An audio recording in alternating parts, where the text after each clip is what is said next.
गाड़ी यहाँ पर है। हम आपको दिखाना चाहेंगे कि यहाँ पर किस तरह से अब्बास अंसारी बैठे हुए हैं और यहाँ पर अब्बास अंसारी को ले जाने की अब्बास अंसारी को यहाँ पर कोशिश की जा रही है। भैया हम अब्बास अंसारी जी के साथ आए थे और भैया के साथ उनका ईडी में इंक्वायरी थी, पूछताछ करने पर उन्होंने रात को 11 बजे गिरफ्तार कर लिया। 12 घंटे तक इंक्वायरी चली हुई। जेल में बंद बाहुबली मुख्तार अंसारी और उनके करीबियों की मुश्किलें लगातार बढ़ती जा रही हैं, कम होने का नाम नहीं ले रही। मुख्तार अंसारी के विधायक बेटे अब्बास अंसारी को ईडी ने शुक्रवार को देर रात गिरफ्तार कर लिया। प्रयागराज ऑफिस में ईडी की टीम ने अब्बास अंसारी से 9 घंटे तक पूछताछ की और इस पूछताछ के बाद गिरफ्तारी हो गई। गाड़ी यहाँ पर है। हम आपको दिखाना चाहेंगे कि यहाँ पर किस तरह से अब्बास अंसारी बैठे हुए हैं और यहाँ पर अब्बास अंसारी को ले जाने की अब्बास अंसारी को यहाँ पर कोशिश की जा रही है। ये सारा मामला जुड़ा है मुख्तार अंसारी के खिलाफ दर्ज मनी लॉन्ड्रिंग केस से। इसी केस को लेकर गाजीपुर के सांसद और मुख्तार अंसारी के बड़े भाई अफजाल अंसारी से भी पूछताछ हो चुकी है और इसी केस को लेकर अब्बास अंसारी को दूसरे राउंड की पूछताछ के लिए बुलाया गया था। शुक्रवार को लगभग 9 घंटे तक अब्बास अंसारी से पूछताछ की गई, जिसके बाद अब्बास अंसारी को देर रात गिरफ्तार किया गया।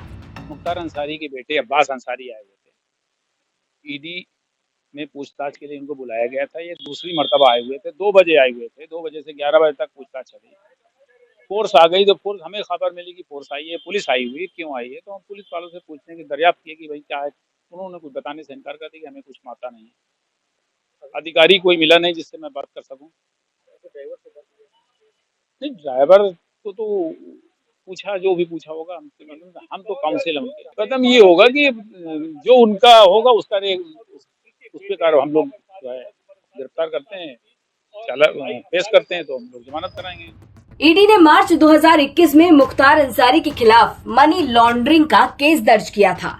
इसके बाद से ही मुख्तार अंसारी की करीबियों से एक के बाद एक पूछताछ हो रही है और इसी क्रम में प्रयागराज ऑफिस के बाहर भारी पुलिस फोर्स मौजूद रही और अंदर अब्बास अंसारी से पूछताछ होती रही और लंबी पूछताछ के बाद अब्बास अंसारी गिरफ्तार हो गए।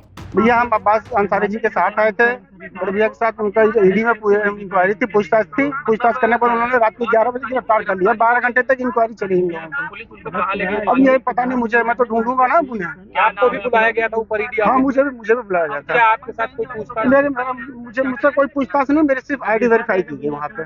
तो अब अब्बास अंसारी को गिरफ्तार कर लिया गया है पुलिस के द्वारा। जी। तो आप लोग अब क्या करेंगे? अब ये हाल ही हम लोग का चारा वहीं जाया जाएगा। आपको बता दें कि अब्बास अंसारी ने कई महीनों तक फरारी काटने के बाद 21 अक्टूबर को चुनाव आचार संहिता के उल्लंघन के 2 मामलों और अफसरों को धमकी देने के मामले को लेकर MP MLA कोर्ट में सरेंडर कर दिया था। हालांकि 3 घंटे के अंदर जमानत भी मिल गई थी।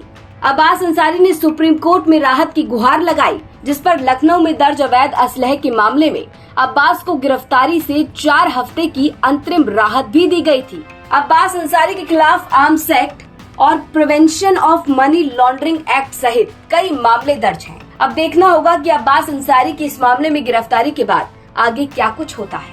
लेकिन फिलहाल तो मुख्तार अंसारी और उनके करीबियों की मुश्किलें बढ़ती हुई ही नजर आ रही हैं। प्रयागराज से पंकज श्रीवास्तव की रिपोर्ट, यूपी तक।